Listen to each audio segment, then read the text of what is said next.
Morning students. आज के इस वीडियो में हम लोग डिस्कस करने वाले हैं रेडियो एक्टिविटी के बारे में। पहले के जितने भी वीडियोज़ थे, अब इसमें जो दो तीन वीडियोज़ इस चैप्टर के बनाए जा चुके हैं, आपको याद होगा कि स्ट्रक्चर ऑफ एटम अभी कंटिन्यूड है।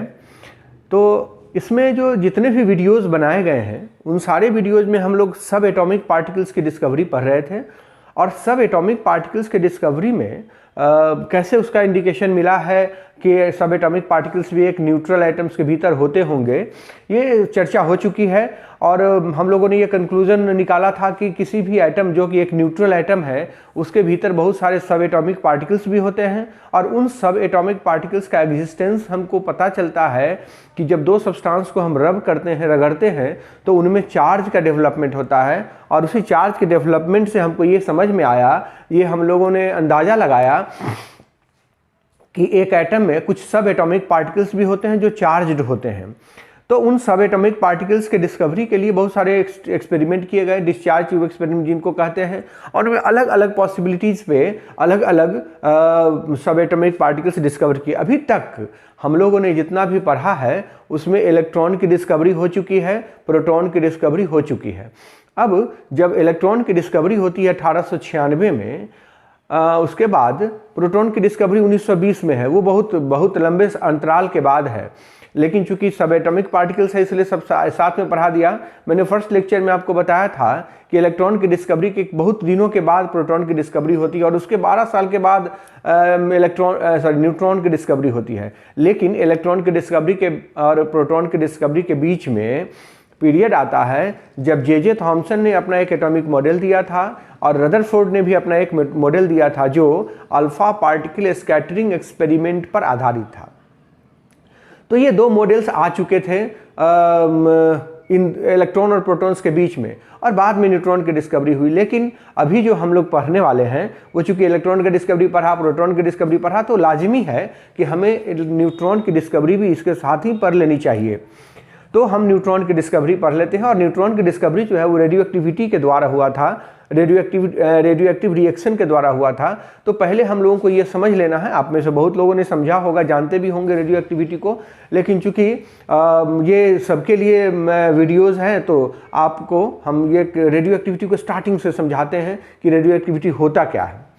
एक गुजारिश करना चाहूँगा कि अगर हमारे नए व्यूवर्स हैं तो आप चैनल को सब्सक्राइब करें, और अगर आपने बेल आइकन प्रेस नहीं किया है तो जल्दी कर दें, क्योंकि आपको उसका नोटिफिकेशन समय से मिलता रहेगा।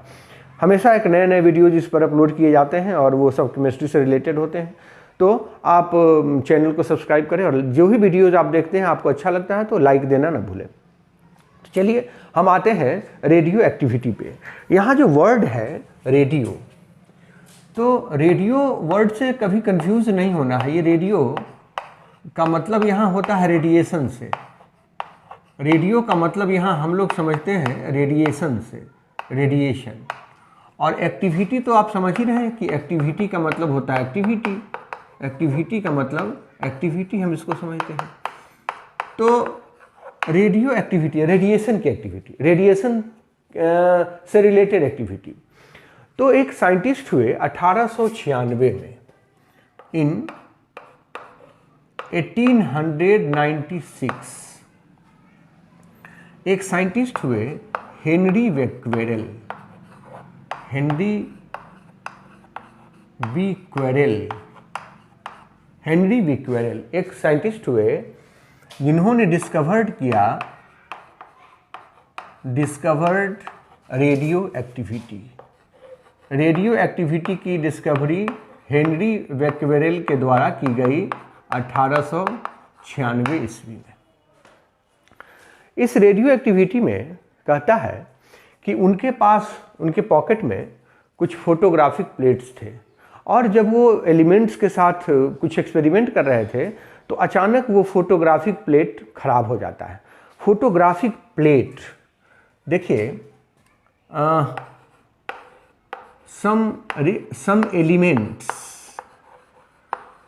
some elements were found to emit radiations, कुछ एलिमेंट्स से रेडिएशंस निकल रहे थे that destroy the photographic plate. मैं इसका मीनिंग आपको समझाना चाहता हूं कि ये फोटोग्राफिक प्लेट को डिस्ट्रॉय करने का मतलब क्या हुआ। फोटोग्राफिक प्लेट जो होता है, आपने देखा होगा कैमरा जिसमें रोल लगता था। फोटोग्राफिक प्लेट जो होता है कैमरा का रोल। अब तो डिजिटल कैमरा का ज़माना है, लेकिन एक समय था जब कैमरा का रोल, उसमें 36 फ़ोटो खींचे जा सकते थे। उसमें होता क्या है कि कोटिंग किया हुआ रहता है, कोटिंग ऑफ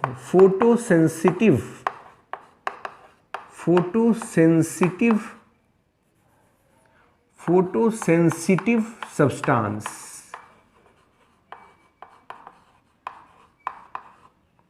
सिल्वर आयोडाइड और सिल्वर ब्रोमाइड का उस पर कोटिंग किया रहता है। ये फोटोसेंसिटिव होते हैं। फोटोसेंसिटिव का मतलब हुआ कि जब ये सिल्वर आयोडाइड पर लाइट पड़ेगा तो ये टूट जाएगा सिल्वर में सॉलिड और प्लस आयोडीन गैस, इसमें ये टूट जाएगा। ये फोटोसेंसिटिव सब्सटेंस हुआ, ये फोटोसेंसिटिव हुआ। इसीलिए कैमरा के रोल को, वो जो कैमरा का रील जिसको हम लोग कहते थे, उसको धूप से बचा के रखा जाता था। जैसे ही उस पर धूप लगेगा वो डिकम्पोज कर जाएगा। यही मैकेनिज्म थी कि कैमरा सामने आप खड़े हो जाते हैं और कैमरा का शटर खुलता है। जैसे स्विच ऑन करते हैं तो कैमरा का शटर खुलता है, तो उसमें लाइट इंटर करता है। तो जितना दूर आपका छाया पड़ता है उतने पे वो सिल्वर आयोडाइड डिकम्पोज नहीं होता है।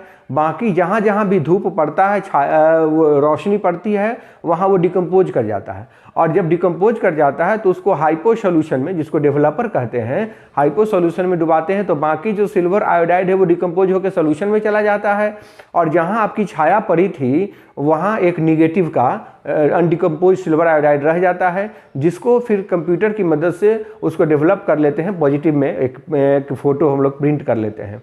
यही मैकेनिज्म है। कहने का मतलब हुआ कि फोटोग्राफिक प्लेट अगर बर्बाद हो रहा है तो निश्चित रूप से आसपास में कोई सनलाइट जैसा चीज़ इमिट हो रहा है। इसका यही मतलब हुआ कि आसपास से कहीं न कहीं सनलाइट जैसा कोई चीज़ इमिट हो रहा है।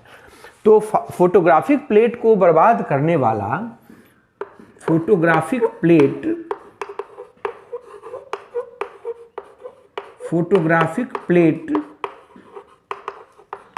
Is destroyed. इसका मतलब होता है, मीनिंग देयर बाई, कि photographic plate is decomposed. Photographic plate is decomposed. तो यह डिकम्पोज्ड होने का मतलब हुआ कि निश्चित रूप से आसपास में कोई इलेक्ट्रोमैग्नेटिक रेडिएशन इमिट हो रहा है।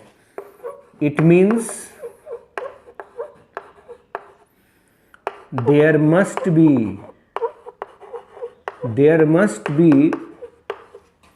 radiations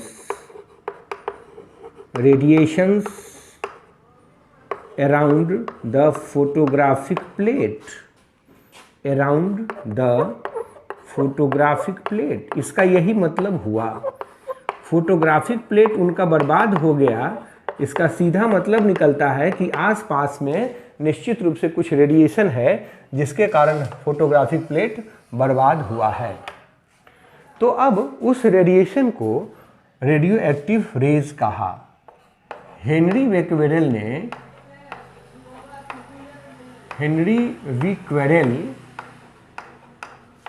named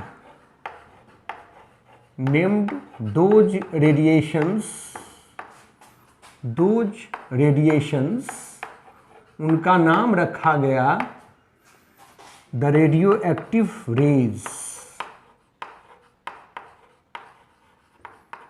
radio active rays, उन रेज का नाम रखा गया radioactive raise.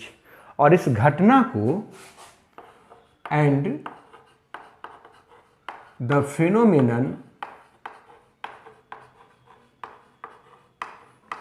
Phenomenon is radioactivity, उन्होंने रेडियो एक्टिविटी उसका नाम रख दिया। और उस एलिमेंट को, जो element, the element from which radioactive rays are emitted, उन एलिमेंट्स को रेडियो एक्टिव एलिमेंट्स कहा गया। रेडियो एक्टिव एलिमेंट्स, जो elements radioactive rays emit कर रहे थे उनका नाम रखा गया रेडियो एक्टिव एलिमेंट्स। जैसे यूरेनियम हुआ, थोरियम हुआ, जितने भी elements after atomic number 92, after atomic number greater than 92, सारे के सारे एलिमेंट्स जो हैं वो यूरेनियम से निकाले गए हैं, उनको ट्रांस यूरेनिक एलिमेंट कहा जाता है। ट्रांस यूरेनिक एलिमेंट्स कहा जाता है। वे तो रेडियो एक्टिव हैं ही, बीच बीच में बहुत सारे एलिमेंट्स भी रेडियो एक्टिव हैं। आप पीरियोडिक टेबल देखेंगे तो पीरियोडिक टेबल में जहाँ जहाँ जिस एलिमेंट के ऊपर स्टार लगा हुआ है वे सारे के सारे एलिमेंट्स रेडियो एक्टिव हैं। तो कुल मिलाकर बात ये हुई कि रेडियो एक्टिविटी जो है वह एक फेनोमेनन है जिसमें कोई element spontaneously radioactive rays emit करते रहते हैं। ये एक फेनोमेनन हुआ, रेडियो एक्टिविटी एक फेनोमेनन है। तो इतनी ही बात हेनरी बेकवेरेल ने कहा। हेनरी बेकवेरेल इतनी ही बात समझ पाए और उसके बाद रेडियो एक्टिविटी से ज़्यादा ट्रीट करने से, ज़्यादा एक्सपोज्ड हो जाने से उनको कैंसर हुआ और वो मर गए। हेनरी बेकवेरेल, अब इससे ये भी साबित हुआ, ये भी आप समझ सकते हैं कि जो भी रेडियो एक्टिव रेज है दे आर कार्सिनोजेनिक, वो कैंसर कॉज करते हैं। अगर उनसे एक्सपोजर हो जाए तो कैंसर हो जाता है लोगों को, और उनको भी कैंसर हुआ और वो हेनरी बेकवेरेल भी नहीं रहे। तो हम ये कह सकते हैं कि रेडियो एक्टिविटी को डिफाइन कैसे करें। नाउ कह सकते हैं कि radio activity is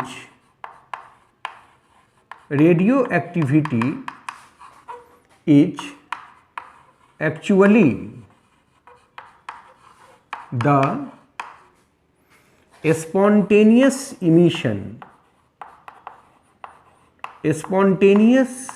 emission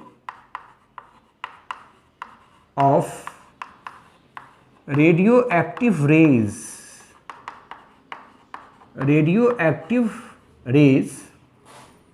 by an atom। एक एटम के द्वारा रेडियो एक्टिव रेज का स्पॉन्टेनियस इमिशन रेडियो एक्टिविटी कहलाता है। रेडियो एक्टिविटी जो है, एक बात मैं स्टार देकर यहाँ लिख देना चाहता हूँ कि रेडियो एक्टिविटी के लिए केवल और केवल उस एटम का, उस एलिमेंट का न्यूक्लियस रिस्पॉन्सिबल होता है। तो हम ये कह सकते हैं कि रेडियो एक्टिविटी इज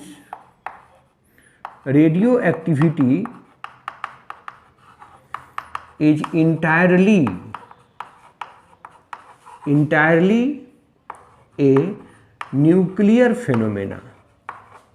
यह एक न्यूक्लियर फेनोमेनन है, nuclear phenomenon. That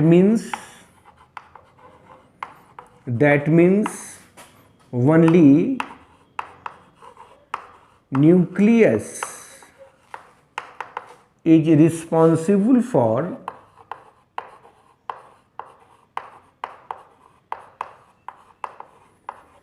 radio activity. Radio activity के लिए केवल और केवल न्यूक्लियस रिस्पॉन्सिबल होता है। ये सारी की सारी बातें न्यूक्लियर फेनोमेनन है। तो हमको ये मालूम कर लेना है, मतलब ये समझ लेना है कि अगर रेडियो एक्टिविटी हो रही है तो निश्चित रूप से वो न्यूक्लियस के कारण हो रही है। तो ये आपको एक बात और भी थोड़ा सा आगे इसकी चर्चा हम करेंगे कि ये जो रेडियो एक्टिविटी है वो किसी अनस्टेबल न्यूक्लियस के द्वारा शो किया जाता है। तो हम ये कहना चाहते हैं कि N unstable nucleus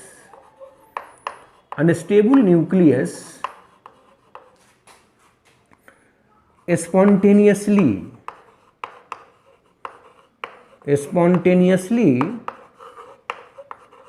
emit radioactive rays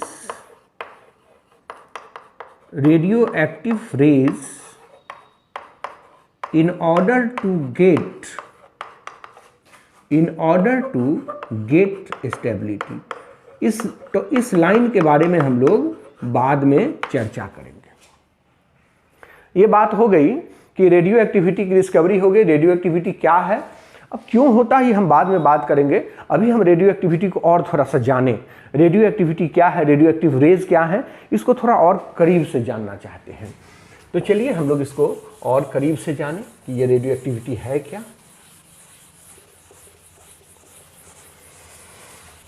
radio activity के बारे में तो ये बताया है, हालांकि हेनरी बेकवेरेल ने जो रेडियो एक्टिविटी की डिस्कवरी की और उन्हीं के सम्मान में रेडियो एक्टिविटी का यूनिट भी रखा गया है, बेकवेरेल क्यूरी भी रखा गया है उसका यूनिट, और उसका मीनिंग क्या होता है ये हम आपको समझाएंगे।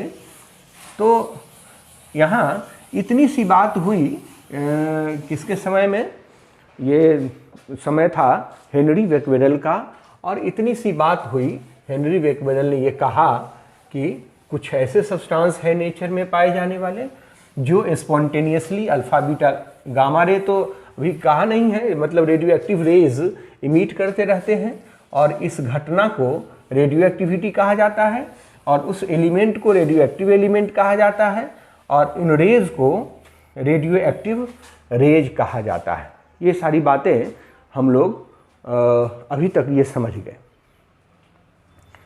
बाद में चल के लेटर ऑन रदरफोर्ड, एक साइंटिस्ट हुए Rutherford, identified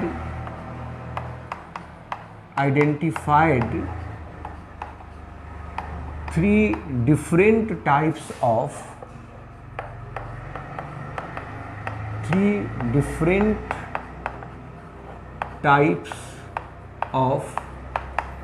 radioactive rays।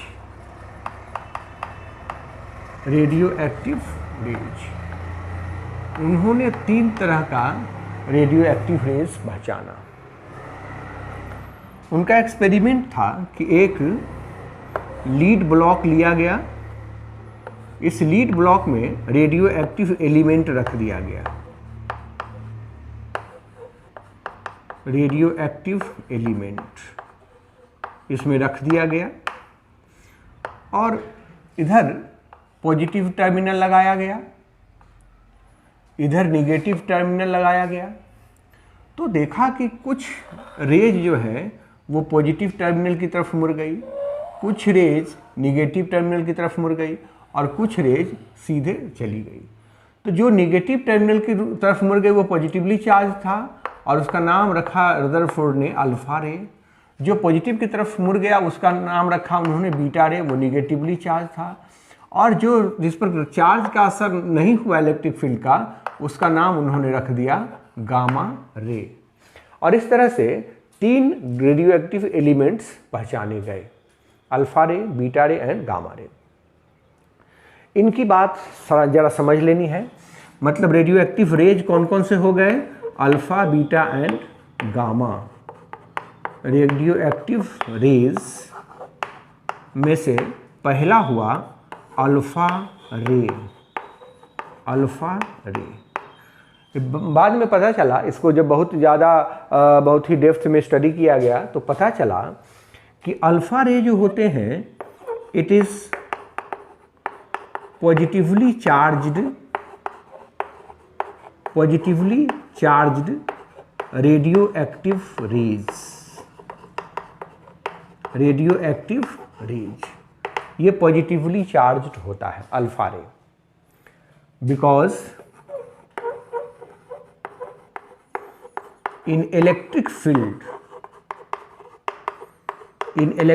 field it moves towards negative terminal,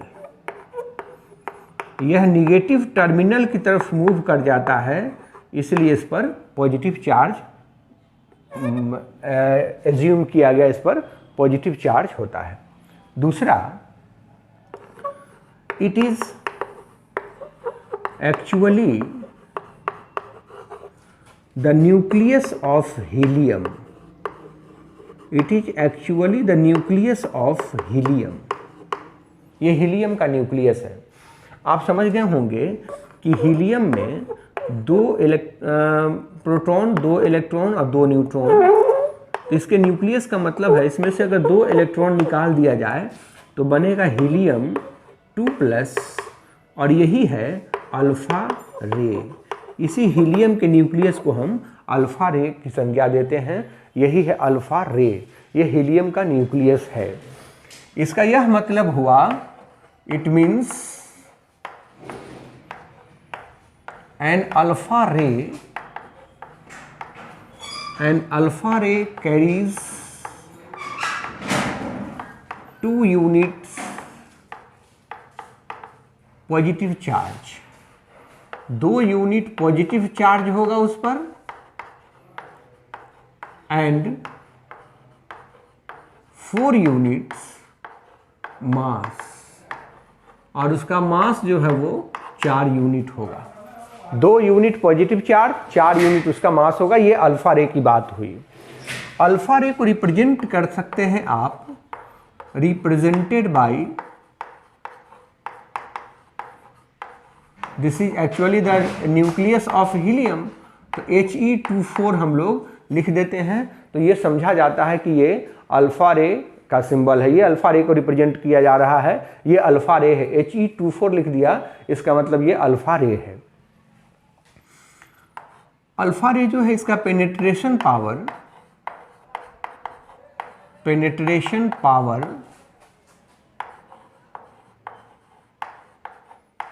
is comparatively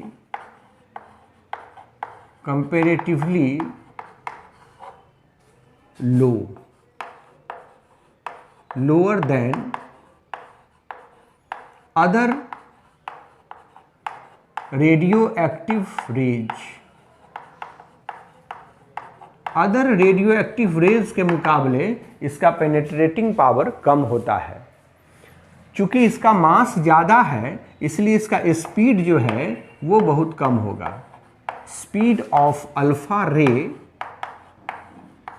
is 1/100 of the speed of light.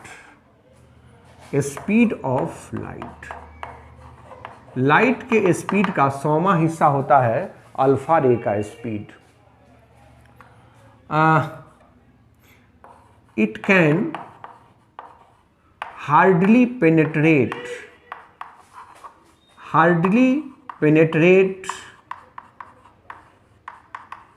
the metal sheet।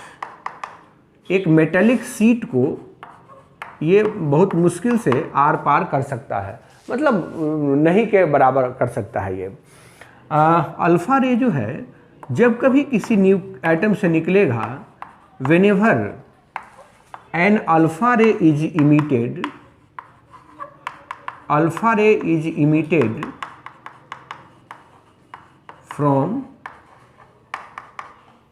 The nucleus. अगर न्यूक्लियस से अल्फा रे निकलता है, देन एटॉमिक नंबर, आपको याद होगा, आप याद क्या यहीं लिखा हुआ है, एटॉमिक नंबर डिक्रीजेज बाय 2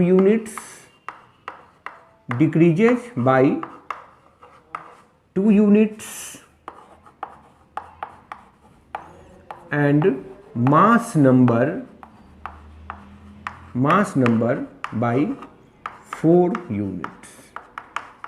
अगर किसी एलिमेंट से, सपोज कीजिए कि वह एलिमेंट X है जिसका एटॉमिक नंबर A है और मास नंबर B है, तो इससे अगर हम एक अल्फा रे निकालते हैं, एग्जाम्पल समझ लीजिए, एक अल्फा रे निकाल दिया है, तो एक दूसरा एलिमेंट बनेगा जिसका एटॉमिक नंबर होगा A-2, मास नंबर होगा B-4। यह एक नया एलिमेंट बनेगा। रेडियो एक्टिव रिएक्शन से हम एक नया एलिमेंट बना सकते हैं। ये अल्फा रे निकला, और तब ये स्टेबिलिटी कैसे पाएगा इस पर हम बाद में चर्चा करेंगे। लेकिन अभी आपको ये मैं समझा देना चाहता हूँ कि अल्फा रे, बीटा रे, गामा रे है क्या, इसका सिग्निफिकेंस क्या, ये हम पहले समझ लेते हैं, फिर बाद में हम स्टेबिलिटी पर आएंगे। तो मैंने आपको समझाया कि अगर किसी भी न्यूक्लियस से एक अल्फा रे निकलता है तो उसके एटॉमिक नंबर में 2 यूनिट की कमी होगी और मास नंबर में 4 यूनिट की कमी होगी, और फिर उसके वो नया एलिमेंट में कन्वर्ट हो जाएगा, एक नया एलिमेंट बन जाएगा वो। जैसे यूरेनियम है जिसका एटॉमिक नंबर है 92, मास नंबर है 235। जब इससे एक अल्फा रे निकलेगा, अल्फा रे अगर निकलता है तो एक नया एलिमेंट बनेगा जिसका एटॉमिक नंबर 90 होगा, और वह एलिमेंट होगा थोरियम 90 और 231। ये एलिमेंट एक नया बनेगा। और इस तरह से हम लोग देखते हैं कि अल्फा रे निकलेगा तो 2 यूनिट मास नंबर में कमी होगी और 4 यूनिट एटॉमिक नंबर में कमी होगी, और ये होगा, ये आप रेडियो एक्टिव रेज का ये सिग्निफिकेंस है, ये निकलेगा। अब जरा देखें बीटा रेज क्या है। ये तो मैंने आपको समझाया कि अल्फा रे क्या है। अब जरा समझ ले कि बीटा रेज क्या है, तब हम लोग समझेंगे कि रेडियो एक्टिविटी का कारण क्या है। बीटा रे और गामा रे को पहले समझ लेते हैं, फिर हम लोग समझेंगे कि रेडियो एक्टिविटी का कारण क्या है, कोई एलिमेंट रेडियो एक्टिव क्यों होता है। बीटा रेज दूसरा है रेडियो एक्टिव रेज में, बीटा रेज। बीटा रे जो है वो निगेटिवली चार्ज होता है। The radioactive rays that moves towards positive terminal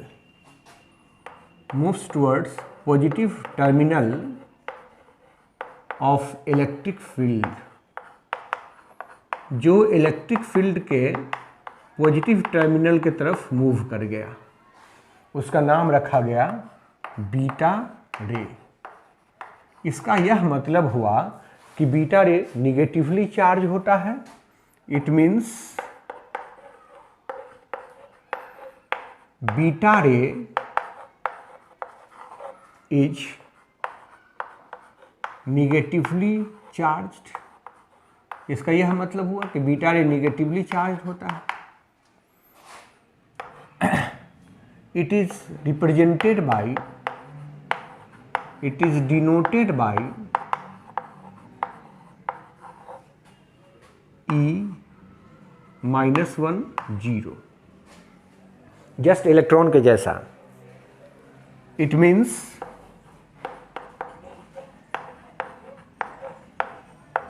it carries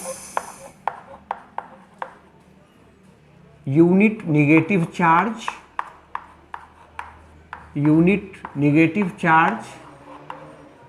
and no mass,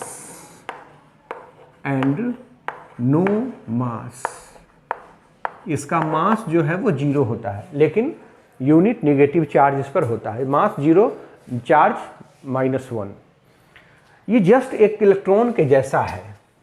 beta ray जो है, बीटा रे is just like the electron. यह इलेक्ट्रॉन के जैसा है, बट इलेक्ट्रॉन नहीं है, बट नॉट द इलेक्ट्रॉन। यह इलेक्ट्रॉन नहीं है, because it is emitted from nucleus. It is emitted from nucleus and electron cannot be present. Electron cannot be present in the nucleus.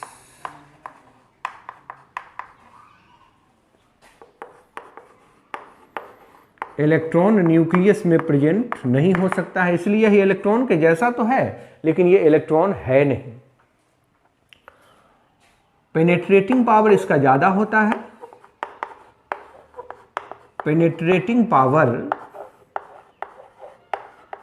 Of beta raise is greater than alpha रे। Alpha रे से ज़्यादा but lower than gamma ray. Lower than gamma ray, ये gamma ray से कम लेकिन alpha रे से ज़्यादा होता है। इसका स्पीड ऑफ बीटा रे is 1/10 of speed of light. ये सारा इन्फॉर्मेशन जो है वो आप रखें अपने पास। ये इन्फॉर्मेशन बड़ा ही यूज़फुल होगा। फिर जब 12th में जाएंगे तो वहाँ एटम एंड न्यूक्लियस फिजिक्स में एक चैप्टर आएगा जहाँ रेडियो एक्टिविटी की बात होगी और रेडियो एक्टिविटी में ये सब बहुत हेल्प करेगा आपको। 1/10 स्पीड ऑफ द लाइट होता है बीटा रे का स्पीड। और एक बात ये समझना है कि when a beta ray is emitted from nucleus, अगर किसी न्यूक्लियस से बीटा रे निकलता है then atomic number increases by 1 unit. Atomic number increases by 1 unit. कैसे बढ़ेगा हम बाद में चर्चा करेंगे। And mass number remains unchanged. Mass number remains unchanged कैसे होगा ये हम बाद में चर्चा करेंगे। अभी इंफॉर्मेशंस जो है वो रखिए, कलेक्ट करके रखिए कि मास नंबर अनचेंज रहेगा, बीटा रे के निकलने से एटॉमिक नंबर 1 यूनिट बढ़ जाएगा। ये सारे के सारे इंफॉर्मेशंस जो है वो आप अपने पास रखिए। अब बात करते हैं गामा रेज की। गामा रे है क्या? गामा रेज, इसको ऐसे हम लोग सिंबलाइज करते हैं और लिखते हैं gamma rays. Gamma rays, gamma ray जो है वो एक्चुअली न्यूट्रल है, इस पर चार्ज का असर नहीं पड़ता है। Actually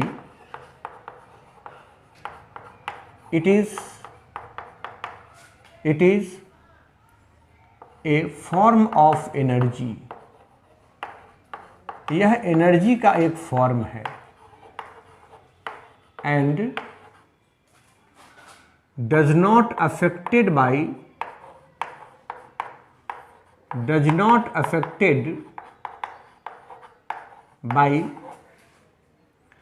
electromagnetic field. इस पर इलेक्ट्रोमैग्नेटिक फील्ड का असर नहीं होता है, ये न्यूट्रल होता है। गामा रे जो होता है वो न्यूट्रल होता है। Gamma ray is totally neutral, ये एकदम न्यूट्रल रे है, इस पर इलेक्ट्रोमैग्नेटिक रेडिएशन इफेक्ट फील्ड का कोई असर नहीं होता है। मैंने पहले ही कह दिया है कि ये एक फॉर्म है एनर्जी का, और एनर्जी का फॉर्म है तो इसमें ना मास होगा ना कोई चार्ज होगा। It is massless, it is massless. यह एक मासलेस रे है, इसमें कोई मास नहीं होता है। पेनेट्रेटिंग पावर इसका सबसे ज़्यादा होता है। Penetrating power is the maximum one.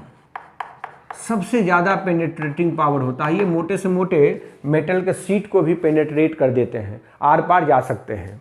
और आपको ये बता दें कि अगर गामा रे का एक्सपोजर हो जाए तो आदमी मर भी सकता है। जहाँ गामा रे का एक्सपोजर होगा वो सेल डेड हो जाएगा।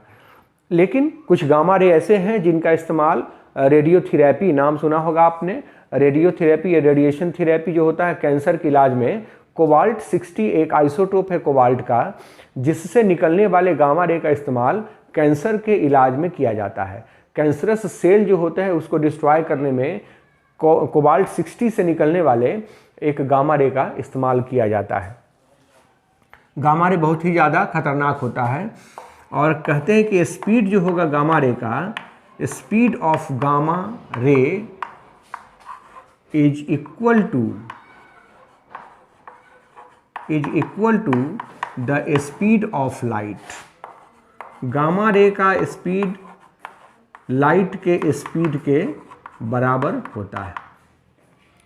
और जब कभी गामा रे निकलेगा, whenever gamma ray is emitted,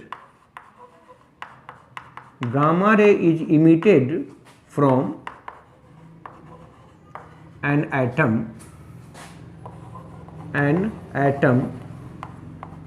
no change in atomic number and mass number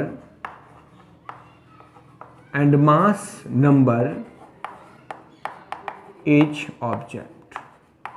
तो atomic number and mass number में कोई चेंज नहीं होगा। ये बातें हुई गामा रे की। कुल मिलाकर ये आपको समझ लेना है कि रेडियो एक्टिव रेज जो हुए तीन तरह के, तीन रेडियो एक्टिव रेज जो पहचाने गए, अल्फा बीटा गामा रेज, उन तीनों का मैंने आपको प्रॉपर्टीज समझा दिया है। वो है क्या इसके बारे में आपको समझा दिया है मैंने। अब हमको ये समझना है कि कोई भी एलिमेंट रेडियो एक्टिव क्यों होता है, क्या कारण है कि कोई एलिमेंट रेडियो एक्टिव होगा। तो रीज़न रेडियो एक्टिविटी की क्या है और ये alpha beta gamma ray emit करने का कारण क्या है, क्यों करेगा वो radio alpha beta gamma ray emit. तो इसको समझने की बारी है। अब हम ये बात समझा सकते हैं आपको। आपने अल्फा बीटा गामा रे को अच्छे से समझ लिया है कि ये है क्या, तो फिर अब मैं ये एक प्रयास कर सकता हूँ आपको समझाने का कि असल में कोई एलिमेंट रेडियो एक्टिव होते क्यों है। तो रीज़न ऑफ रेडियो एक्टिविटी ये हम लोग समझने वाले हैं इस टॉपिक में। रीज़न ऑफ रेडियो एक्टिविटी, क्या रीज़न हो सकता है रेडियो एक्टिविटी का, ये समझना। Reason of radio activity,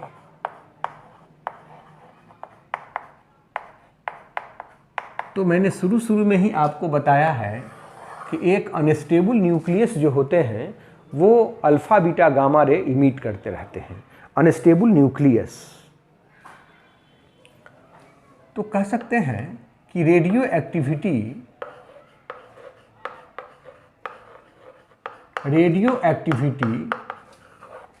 is shown by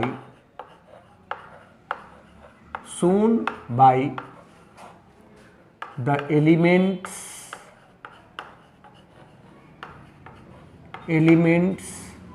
having unstable nucleus,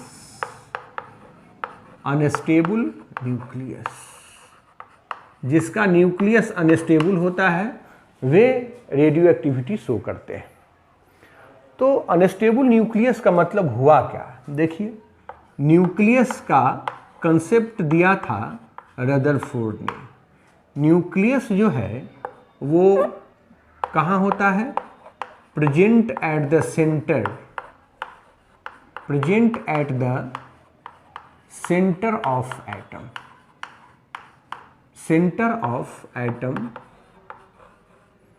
and nucleons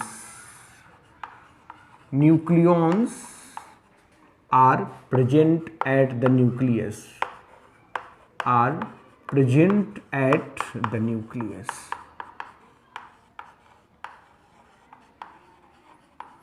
nucleons का मतलब हुआ प्रोटॉन, न्यूट्रॉन, न्यूक्लियस में प्रेजेंट होने वाले सारे पार्टिकल्स। तो हम ये समझते हैं ना कि न्यूक्लियस में, at the nucleus, at the nucleus protons and neutrons are there, protons and neutrons are there। तो प्रोटॉन और न्यूट्रॉन जो है वो उस न्यूक्लियस के स्टेबिलिटी को मेंटेन करते हैं। कहता है कि for a stable nucleus, for a stable nucleus, कोई न्यूक्लियस अगर एकदम स्टेबल है, n/p का जो रेशियो होता है वो होगा 1 से लेके और 1.5 के बीच में, यही रेशियो होना चाहिए। अगर n/p का रेशियो 1.5 से ज़्यादा हुआ या 1 से कम हुआ तो वह न्यूक्लियस अनस्टेबल हो जाएगा। अगर if n/p ratio is greater than 1.5 then that nucleus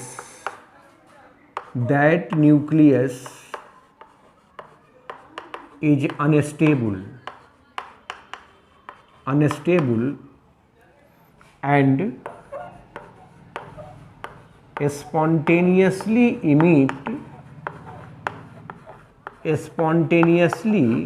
emit alpha beta gamma rays. ये alpha beta gamma rays emit करेगा। और कब तक इमिट करेगा? Till the n/p ratio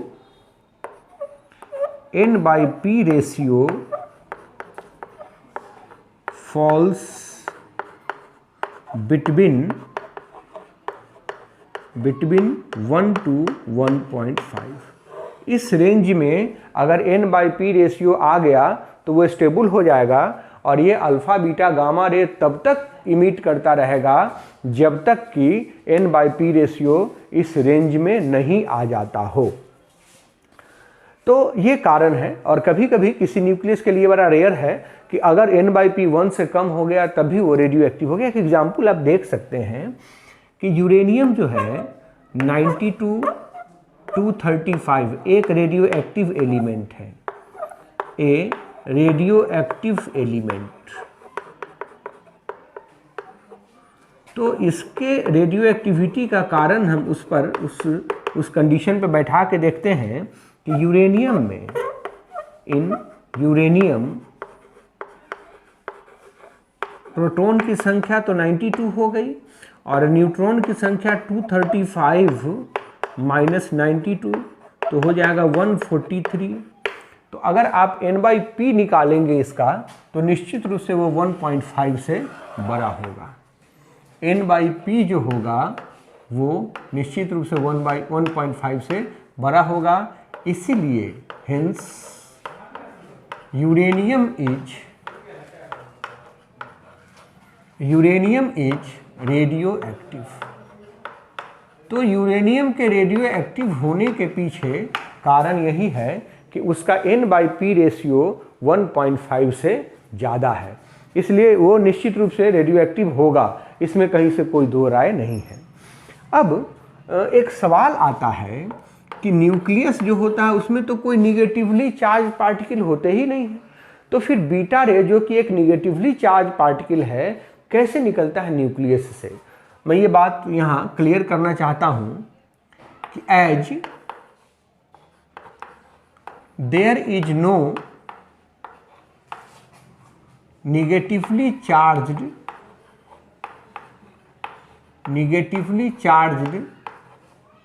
particle in the nucleus। Nucleus में कोई निगेटिवली चार्ज पार्टिकल नहीं होता है, but during radio activity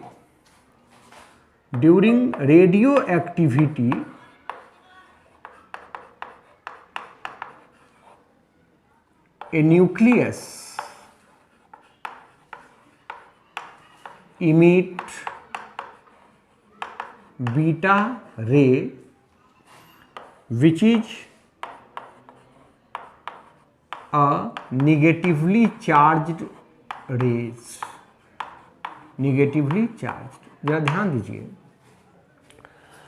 just बताया आपको रेडियो एक्टिविटी के इंट्रोडक्शन में कि रेडियो एक्टिविटी एक न्यूक्लियर फेनोमेनन है। इसका मतलब रेडियो एक्टिविटी के लिए पूरा का पूरा रिस्पॉन्सिबिलिटी, पूरी की पूरी जवाबदेही किसकी है? न्यूक्लियस की है। तो न्यूक्लियस में तो कोई निगेटिवली चार्ज पार्टिकल होता ही नहीं है, तो आखिर ये बीटा रे जो निगेटिवली चार्ज है वो कैसे निकलता है, ये समझना है हमको। तो उसको समझने के लिए मैं आपको एक मैकेनिज्म समझा देता हूँ कि एक अनस्टेबल न्यूक्लियस में, इन एन अनस्टेबल न्यूक्लियस, आपको समझ में आ गया होगा कि अनस्टेबल न्यूक्लियस का मतलब हुआ फॉर विच n/p रेशियो जो होगा वो बड़ा है 1.5 से। There occurs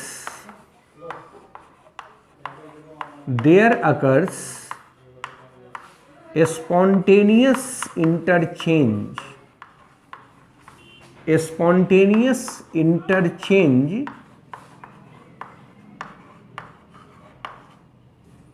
between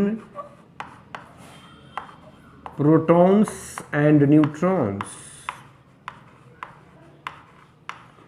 प्रोटॉन और न्यूट्रॉन में इंटरचेंज होता रहता है कि जब एक प्रोटॉन जिसका एटॉमिक नंबर 1, मास नंबर भी 1, बदलता है न्यूट्रॉन में, जब वो न्यूट्रॉन में बदलता है जिसका एटॉमिक नंबर 0, मास नंबर 1, तो यह एक बीटा रे भी बनाता है, यह एक बीटा रे भी बनाता है, और यही हुआ बीटा रे।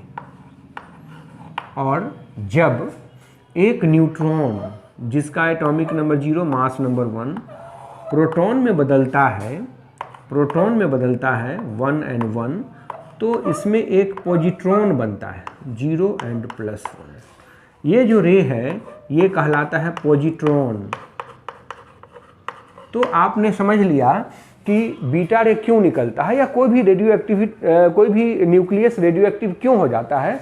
उसके भीतर जो n/p रेशियो है वो 1.5 से ज़्यादा है, तो वो बहुत अनस्टेबल हुआ, वो न्यूक्लियस बहुत अनस्टेबल हुआ, तो अपना रेशियो घटाना चाहेगा, वो n/p का रेशियो घटाना चाहेगा, उसको 1.5 के भीतर लाना चाहेगा।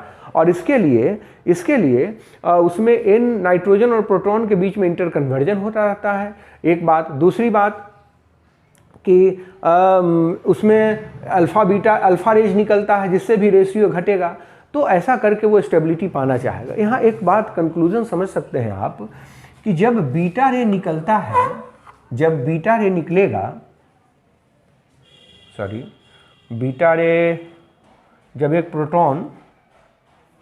जब एक न्यूट्रॉन प्रोटॉन में बदलेगा तब बीटा रे निकलेगा। ये तो मैंने उल्टा लिख दिया, ये +1, ये है पॉजिट्रॉन, ये है पॉजिट्रॉन, मैंने यहाँ उल्टा लिख दिया था, ये पॉजिट्रॉन है, और यहाँ हो जाएगा 0 और यहाँ हो जाएगा -1। देख लीजिए यहाँ बैलेंस करने की बात है, 1 1 है तो यहाँ तो 1 हो गया, तो यहाँ 1 होना चाहिए, बैलेंस करने की बात है, तो ये पॉजिट्रॉन होगा। और जब एक न्यूट्रॉन प्रोटॉन में बदलता है तो फिर ये माइनस प्लस मिलकर 0 हो गया, और ये 1 तो है ही, तो बैलेंस करना होगा। तो ये है बीटा रे, ये है बीटा रे। तो एक बात यहाँ से साबित हुआ कि जब कभी एक बीटा रे निकलता है तो एक न्यूट्रॉन प्रोटॉन में कन्वर्ट हो जाता है। इसका मतलब प्रोटॉन की संख्या 1 बढ़ जाती है, तो प्रोटॉन की संख्या को ही ना आप एटॉमिक नंबर कहते हैं, तो एटॉमिक नंबर 1 यूनिट बढ़ जाता है। ये मैंने पहले ही आपको बताया है कि एटॉमिक नंबर 1 यूनिट बढ़ जाता है। तो अब हम इन सारी बातों को एक साथ समझ लेना चाहेंगे। एक टॉपिक और आपको बता देना चाहते हैं आज के इस वीडियो में कि ग्रुप डिस्प्लेसमेंट लॉ, इसी से रिलेटेड है ग्रुप डिस्प्लेसमेंट लॉ, और तब न्यूट्रॉन की डिस्कवरी हम लोग बाद में देखेंगे, और रेडियो एक्टिविटी से रिलेटेड बहुत सारी बात हम लोग समझेंगे भी और भी। लेकिन आज मैं आपको ग्रुप डिस्प्लेसमेंट लॉ समझा देना चाहता हूँ कि यह ग्रुप डिस्प्लेसमेंट लॉ है क्या। बड़ा ही मज़ेदार है, और इसको अगर आप हिंदू माइथोलॉजी के से जोड़ के देखें तो और भी इंटरेस्टिंग हो जाता है। लेकिन ये तो हम लोग अभी चूँकि केमिस्ट्री पढ़ रहे हैं, इसलिए इसमें माइथोलॉजिकल कंसेप्ट नहीं लगाना है, और कभी माइथोलॉजिकल कंसेप्ट लगाकर अगर हुआ तो हम इस पर डिस्कशन करेंगे। मैंने पहले वीडियो में आपको बताया था कि ये जो भगवत गीता हम लोग पढ़ते हैं वो एकदम रिसर्च पेपर है भगवान कृष्ण का।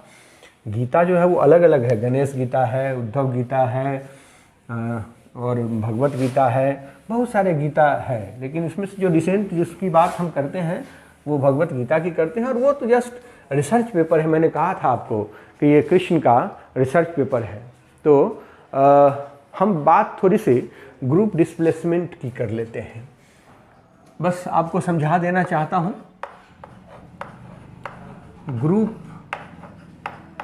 Displacement law, group displacement law इसी से रिलेटेड है। ये पीरियोडिक टेबल से रिलेटेड बात हम कर रहे हैं कि पीरियोडिक टेबल में, in modern periodic table, modern periodic table group कितने हैं? टोटल 18 ग्रुप है, 18, और इसके पीरियड्स 7 है। तो हम उन्हीं 18 ग्रुप्स की बात कर रहे हैं, हम उन्हीं 18 ग्रुप्स की बात कर रहे हैं। 18 ग्रुप्स जो वर्टिकल कॉलम्स हैं उनको ग्रुप्स कहा जाता है। कहता है कि जब कभी when an alpha ray is emitted from the nucleus, अगर किसी न्यूक्लियस से अल्फा रे निकलता है, then atomic number decreases, atomic number decreases by 2 units, by 2 units, atomic number 2 unit घट जाता है। इसका मतलब है पीरियोडिक टेबल में भी, it means in periodic table also that element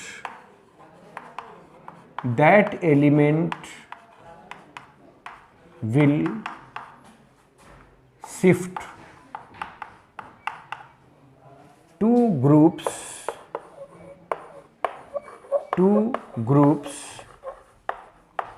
towards left, 2 group पीछे चला जाएगा वो। अगर किसी भी एलिमेंट से एक अल्फा रे निकलता है तो वह पीरियोडिक टेबल में 2 ग्रुप पीछे चला जाएगा। ठीक वैसे ही similarly on emission of a beta ray, अगर एक बीटा रे निकलता है तो एटॉमिक नंबर 1 यूनिट बढ़ता है। Atomic number increases by 1 unit, 1 unit बढ़ेगा, and so that element will move towards right by 1 group, वह एक ग्रुप आगे चला जाएगा। यही बात कहना चाह रहे हैं। आप समझ भी गए होंगे कि अगर किसी भी एलिमेंट के द्वारा एक अल्फा रे इमिट किया जाता है तो एटॉमिक नंबर 2 यूनिट घटेगा, तो वो 2 ग्रुप पीछे चला जाएगा। और अगर एक बीटा रे इमिट किया जाता है तो एटॉमिक नंबर 1 यूनिट बढ़ेगा तो वो एक ग्रुप आगे चला जाएगा। यही है ग्रुप डिस्प्लेसमेंट लॉ। तो इस पीरियोडिक टेबल में जो भी बातें थी वो तो मैंने आपको समझा दिया, ये ग्रुप से रिलेटेड था। हमारा फोकस है, हमारा एम है न्यूट्रॉन की डिस्कवरी पढ़ना, लेकिन अभी हम लोग उस पर वहाँ तक पहुँचे नहीं हैं। अभी मैंने केवल इंट्रोड्यूस किया है आपको कि ये रेडियो एक्टिविटी है क्या, रेडियो एक्टिव रेज क्या है और रेडियो एक्टिविटी होती क्यों है, ये मैंने आपको समझाया है। अब आप समझ गए होंगे कि अगर कोई element radioactive rays emit करता है तो धीरे धीरे उसके मास में कमी आएगी, और मास में कमी आएगी मतलब वो डिसइंटीग्रेट होगा उसका न्यूक्लियस, तो उसका मास घटेगा भी।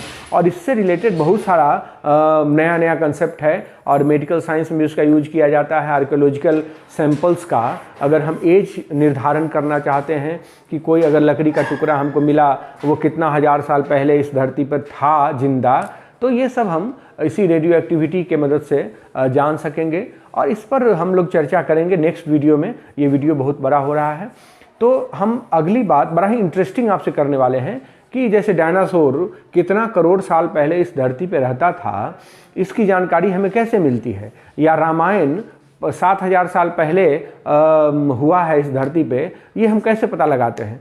तो ये सारी की सारी बातें जो हैं ये हम कैलकुलेट कर पाएंगे और इसका मेथड मैं आपको सिखा पाऊंगा कि कैसे ऐसे कैलकुलेशंस किए जाते हैं और उनसे इंफॉर्मेशन गैदर किए जाते हैं। इस पर थोड़ी सी चर्चा करेंगे और तब वापस आएंगे न्यूट्रॉन की डिस्कवरी, फिर इस चैप्टर को और आगे बढ़ाएंगे।